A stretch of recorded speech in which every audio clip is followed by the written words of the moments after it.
Hi, I'm going to have a hands-on look at the concept of a web of trust using the GNU Privacy Guard and email. I'm going to explore a use case of maintaining a list in a decentralized manner. So, the web of trust is a decentralized trust model where individuals validate each other's identity without the need for relying on a central authority. One issue spoken to is the difficulty of validating proof of authorship. One way of addressing this is to host identity parties where people swap their keys with one another. With the use case of maintaining a list, I will be sidestepping this issue as I will not be caring about the data source. I will only be caring about the quality of the data. To test with, I'm just going to set up an email server on this computer. So I'll be using Postfix. Postfix will be handling the receiving of mail, the SMTP protocol, and then I'll be using Dovecot to handle the POP3, which is the retrieval of email.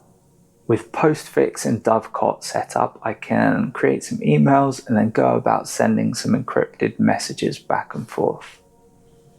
Make sure GNU Privacy Guard is installed. Let's have a look at the help. Right, now let's create a key. So we want this command, full generate key.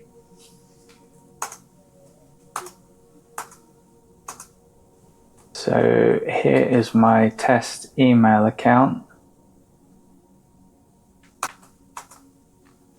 And so now I have a key. I will also need to create a key for my other account.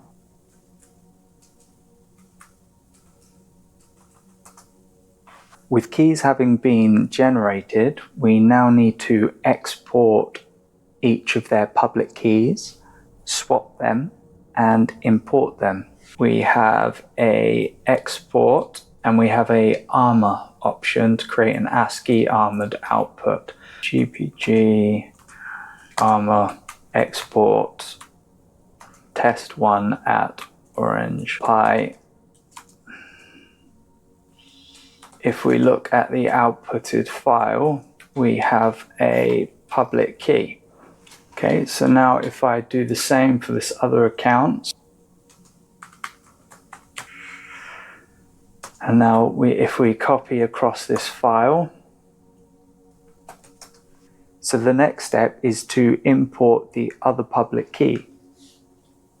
And here we've got an import command. So GPG import test2. Okay.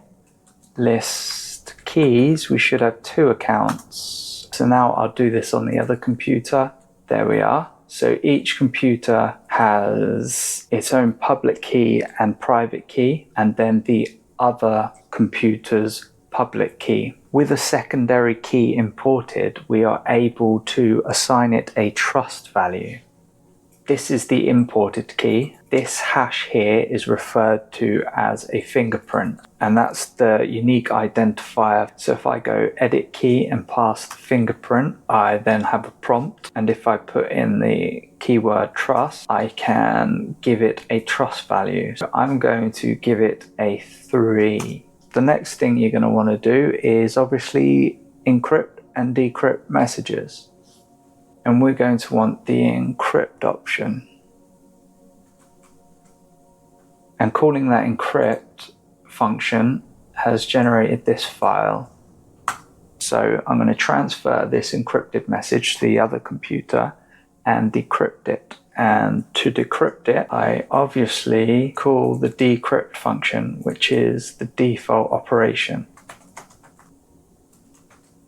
And there we have the decrypted payload. Hello world. Right, to add some automation at an application level, there'll be several things we'd want to do. We'd want to be able to add a public key. We'd like to be able to add trust to a public key, or revoke trust for a public key. We would like to set data in our managed list. We would like to perform a get function, either for get keys or of the list that's being maintained. We'd like to purge untrusted data from the list we are maintaining, and then of course decoding and encoding.